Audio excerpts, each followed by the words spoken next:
Se você já assistiu a vídeos desse canal, provavelmente você me acha um grande Forever Alone, mas hoje eu tô aqui pra provar que você tá certo, porque hoje eu decidi jogar RPG com o ChatGPT. Pra começar, eu pedi pra ele criar um personagem, obviamente, e ele criou o Afélio, um ser enigmático e contemplativo, cujos olhos capturam a essência das estrelas em uma noite sem lua. Nesse começo, eu já percebi que a coisa ia ser muito legal. Ele não queria o poder desenfreado, mas sim entender o enigma da vida e da morte. Em uma breve descrição do seu personagem, ele me disse as seguintes palavras, que eu vou ter que ler porque eu não vou conseguir decorar isso. A melancolia que paira sobre a Telium é como uma névoa densa. Cada feitiço lançado é um suspiro, um eco no vazio do tempo. Cajado que carrega, feito de ébano entalhado com runas ancestrais. A capa negra que me envolve parece absorver a própria escuridão, ocultando meu corpo como se fosse uma sombra errante na noite eterna. Senhoras e senhores, quando eu pedi pra ele ilustrar esse personagem, ele me mostrou isso. Seja lá o que for. Mas tudo bem, ele é um bom roteirista, não um bom desenhista. Ele me contou que em meio às suas aventuras, ele encontrou uma relíquia. Essa relíquia tomou todo o poder que ele tinha, deixando ele enfraquecido para as jornadas que o ainda aguardavam. Ele decidiu se retirar e se afastar das aventuras. Mas apesar de tudo isso, Aphelion ainda se perguntava como tomar os seus poderes de volta. E olhava para o céu, pensando em suas aventuras antigas. É aqui, meus senhores, que eu começo a mestrar pra ele. Primeiramente eu disse que ele estava sonhando e nesse sonho havia um homem porco. Andava em meio a uma pastagem verde e um brilho chamava sua atenção. Esse brilho era um pingente, só que quando ele tentou prestar mais atenção, o pingente ficou muito claro e ele acordou. Quando ele desperta, ele sentia cheiro de fumaça e muita gritaria do lado de fora de casa, mas ele ainda não sabia o que estava acontecendo. Então eu fiz a pergunta padrão: o que você faz? O cheiro de fumaça e o grito que ele ouve já é o suficiente para que faça com que ele pegue o seu cajado e já se envolte em sua capa negra para ficar preparado pelo mal iminente. E nessa hora ele parecia aqueles caras que tá jogando RPG pela primeira vez. Ele levantou, já usou uma magia para clarear o lado de fora, já viu o que estava acontecendo. Ele quis narrar a parada. Baixa tua bolinha aí, GP. Quem manda aqui hoje sou eu. E eu disse que ao olhar pela janela, ele vê o tumulto generalizado. Pessoas correndo, crianças chorando porque não estão encontrando seus parentes, fumaça e casas iniciando fogo ou já cobertas pelas chamas. Eu disse também que abruptamente ele escuta um barulho na porta, como se alguém estivesse arrombando ela com algo muito pesado. E ele me responde de imediato que ao ouvir os barulhos ele já começa a murmurar palavras para colocar um feitiço em volta da casa para impedir que mais pessoas entrem. Ele tentava entender o que tinha acontecido e para onde foi o mestre dele, já que ele ainda não viu nenhum sinal do seu mestre. Então eu falei para ele que sim, funcionou a magia que ele soltou, porém um minotauro já havia conseguido entrar. E ele tinha um machado com lâmina para os dois lados, que era quase do seu tamanho. E nesse momento, ele me respondeu que ele ia aumentar um pouquinho a luz para tentar enxergar melhor o minotauro que estava do lado de fora, enquanto ele olhava pela fresta e preparava o seu cajado erguido para qualquer batalha iminente. Foi aí que ele rateou. A iluminação que ele aumentou fez com que a luz vazasse pela fresta da porta e o minotauro percebesse algo estranho ali. Fez com que ele atacasse automaticamente em direção à porta para destruir e descobrir o que tinha lá dentro. Quando o minotauro chegou com toda a força que ele podia, pedaços da porta estraçalhando acabaram pegando o Afélio e ele percebeu que a casa dele já estava envolvida em chamas pelas paredes do lado de fora e estava tudo muito quente. O Gepeto disse que ia tentar tomar afastamento dele enquanto criava uma ilusão de sombras do outro lado da sala para ver se chamava a atenção do minotauro. Só que eu disse que ele não conseguiu. Se eu sou ruim quando eu tô mestrando pros outros, eu vou ser ruim pro Gepeto também. Ele conseguiu correr pro outro lado da sala, mas a iluminação do fogo já estava forte demais, o que fez com que o minotauro percebesse ele de cara e desferisse um golpe de cima para baixo, tentando abrir ao meio o nosso herói Gepeto. O Gepeto disse que vai aproveitar a fração de segundo, no momento em que ele ergue e desce o machado, para tentar se atirar pro lado, mesmo com todo o calor, para evitar tomar esse golpe e se posicionar melhor na batalha. Ele conseguiu rodar pro lado, mas o machado abriu uma pequena fenda no chão de tão forte que foi a pancada. A casa tremeu porque o fogo já estava consumindo a estabilidade do terreno. O machado do minotauro ficou preso por uma fração de segundos, o que deu ao Gepeto uma chance de agir. O que ele decidiu fazer com essa informação foi envolver o minotauro com uma energia negra que fizesse com que ele ficasse paralisado, dando ao Gepeto a vantagem de se posicionar melhor. Então eu dei mais uma oportunidade pro Gepeto, porque eu queria ver o que ia acontecer, e disse que o minotauro tá forçando para tirar a energia que tá em volta dele,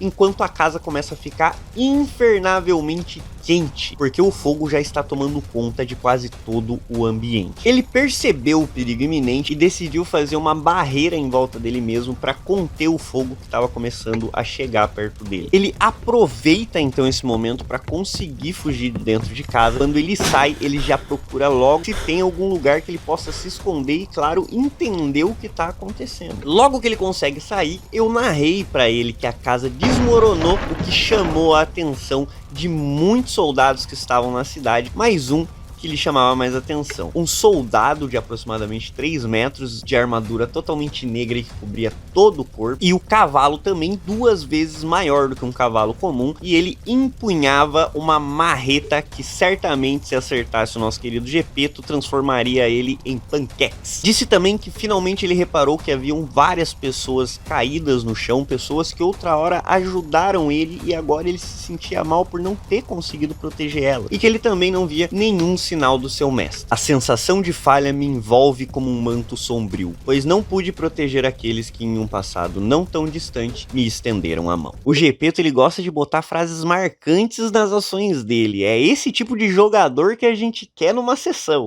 E é então que eu digo que aquele cavaleiro de armadura negra prestou atenção nele e soltou um grito. Gorgs! Nosso objetivo se encontra indefeso. Cumpram sua missão e recuperem a relíquia de Serafim. Nesse momento ele prestou atenção quando eu falei a relíquia de Serafim lá, mas que ele se encontra numa situação muito ruim, então ele vai tentar se esconder para tentar entender melhor o que está acontecendo. Eu busco a sombra para encontrar uma saída segura diante dos eventos que se desdobram no vilarejo em ruínas. Quando ele consegue se esconder, eu falo para ele que a relíquia que ele conseguiu lá atrás tinha absorvido os poderes dele e feito com que ele tivesse ido pelo vilarejo, começa a brilhar. Ele percebe a sua energia, mas ele ainda não consegue puxar ela de volta. E ele percebe que aquela é a relíquia de Serafim. Além disso, ele começa a ouvir uma voz, a voz do seu mestre vindo da sua mente, dizendo que ele precisa ir para a cidade de Lobotray. Lá ele estará seguro e que ele precisa defender essa relíquia. Sem pensar 2 vezes, ele escuta a voz do seu mestre e ele começa a tentar achar um jeito, em meio aos escombros e escuridão, de sair do vilarejo para ir para o lugar seguro que seria a cidade de Lobotray. Na saída, eu digo que ele vê uma menina que está sendo arrastada por uma dessas criaturas que ele ainda não percebeu direito como essa criatura é. E essa mulher que está sendo puxada pelo monstro está gritando com o monstro que ele não presta e que ela vai matar ele assim que ela conseguir se soltar. Vendo isso, ele se recorda que ela é filha de uma das famílias mais humildes do vilarejo. E essa garota, ela é meio humana, meio fada, mas ela nunca conseguiu acessar os seus poderes, o que fez com que ela virasse uma adolescente aí revoltada com a vida e sempre foi motivo de fala no vilarejo, cometeu pequenos delitos, mas eu disse pra ele que no fundo ele sabe que ela é uma boa pessoa, porque vai que ele decide deixar ela pra trás e dane-se ela. Ele sente um pouco de empatia por ela, por saber as dificuldades que ela tem em simplesmente não conseguir acessar os seus poderes. Ele decide ajudar ela e ele envolve ela em uma nuvem preta, uma fumaça, fazendo com que ela fique difícil de enxergar na escuridão. Isso causa um susto na criatura que solta ela, mas consegue ver ela correndo pro meio da floresta. Também ouvi os passos das gramas sendo amassadas e tudo mais. E vai atrás da Amélia, o que desperta, lógico, o nosso querido herói corre atrás deles também de forma sorrateira, que ninguém veja ele sair da cidade. Esse passa a ser o único desafio do nosso herói agora, salvar a Amélia, porque da cidade ele já conseguiu sair. Depois de correr um pouco, a Amélia se vê presa diante de um rio. Como tá muito escuro, ela não sabe se a correnteza tá forte, se o rio é fundo, ela prefere não passar, só que quando ela vira, a criatura já alcançou ela e tá na sua frente de novo. E assim que a criatura alcança a Félia, ela diz: Eu ia te servir inteira, mas acho que em pedaços também será gostoso. Grune a criatura pra Amélia. Eu escrevi aqui pra ele entender. Enquanto, claro, ele puxa um machado igualmente do nosso querido anterior amigo que estava lá na casinha tentando te matar. Porém, esse é um homem meio tigre e não um homem minotauro, meio touro. Sei lá. E a Amélia, ao invés de entrar em desespero, se coloca em posição de luta, o que surpreende, claro, o Gepeto. É então que o Gepeto tem a ideia de fazer uma ilusão entre a Amélia e a criatura para assustar a criatura e fazer com que ela troque o foco do ataque. E funciona. Assim que a ilusão aparece, a criatura se assusta e desfere o ataque contra a sombra. Nesse momento, o Afélio grita para a Amélia fugir dali, que ele ia dar um jeito na situação. Mas, ao invés disso, eu disse que a Amélia aproveitou a oportunidade para se arremessar pra cima da criatura e segurá-la pelo pescoço. E nesse momento, a Amélia grita: "Agora! Ataca ele!" Eu sei, gente, foi bem clichê, mas desculpa.